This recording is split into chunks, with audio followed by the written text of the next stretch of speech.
ईशा के सामने आया सूरज के गवर्नमेंट के सीक्रेट एजेंट होने का सच। जी हाँ दोस्तों, सीरियल पति ब्रह्मचारी का आने वाला अपकमिंग एपिसोड होने वाला है बहुत ही मजेदार। इस बार कहानी में ऐसा जबरदस्त मोड़ आने वाला है जिसे देखने के बाद दर्शकों की उत्सुकता और भी बढ़ जाएगी। अब तक जिस सूरज को हर कोई एक अलग ही नजरिए से देख रहा था, उसी सूरज की जिंदगी का सबसे बड़ा राज अब धीरे धीरे सबके सामने आने वाला है।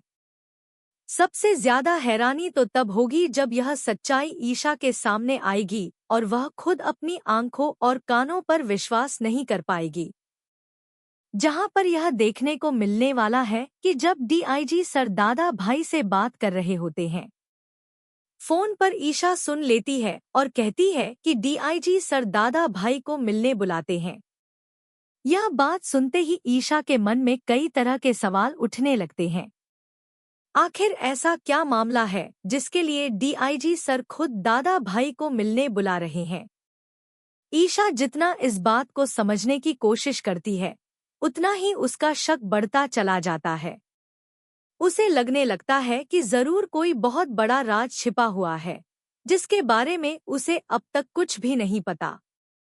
तभी जब घर पर जाती है ईशा तो सूरज भी किसी से मिलने जाने की बात कर रहा है।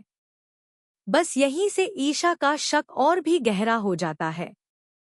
वह मन ही मन फैसला कर लेती है कि आज वह किसी भी कीमत पर यह पता लगा कर रहेगी कि आखिर सूरज किससे मिलने जा रहा है और उसके पीछे क्या सच्चाई छिपी हुई है।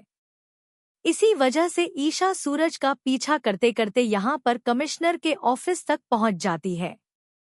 वहां पहुंचकर वह पूरी कोशिश करती है कि किसी की नजर उस पर न पड़े और वह चुपचाप सारी बातें सुन सके।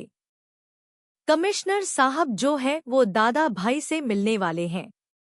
यह देखकर ईशा की बेचैनी और भी बढ़ जाती है। उसके मन में लगातार नए नए सवाल आने लगते हैं। आखिर दादा भाई का कमिश्नर साहब से क्या रिश्ता है?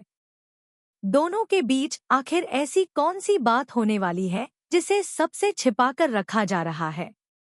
ईशा हर छोटी बड़ी बात पर ध्यान देने लगती है ताकि कोई भी बात उससे छूट न जाए। और यहाँ पर जब सूरज और कमिश्नर साहब बात कर रहे होते हैं तो ईशा के पैरों तले से खिसक जाती है जमीन की यह दादा भाई कमिश्नर साहब की आंखों के सामने ही कहीं कमिश्नर साहब भी सूरज से तो नहीं मिले हुए हैं। इस बात का शक होने लगता है यहाँ पर ईशा को। उसे लगने लगता है कि शायद जिन लोगों पर वह अब तक भरोसा करती आई थी, उनके पीछे भी कोई बहुत बड़ा खेल चल रहा है। उसके चेहरे पर डर, हैरानी और बेचैनी साफ दिखाई देने लगती है। वह समझ ही नहीं पाती कि आखिर सच क्या है और झूठ क्या है। लेकिन दोस्तों, फाइनली कहानी में आने वाला है बहुत बड़ा नया मोड़, क्योंकि यहाँ पर जब ईशा कमिश्नर साहब और सूरज की बात सुनेगी तो ईशा के रोंगटे खड़े हो जाएंगे। जिस सच्चाई की उसने कभी कल्पना भी नहीं की थी, वही सच्चाई अब उसके सामने आने वाली है। एक एक शब्द सुनकर उसकी सोच पूरी तरह बदलने लगेगी। अब तक जिस इंसान को वह गलत समझ रही थी, उसी के बारे में ऐसी बात पता चलेगी जो पूरी कहानी का रुख बदल देगी। दरअसल सूरज कोई गुंडा नहीं बना है, लेकिन कमिश्नर साहब और सूरज की मिलीभगत है।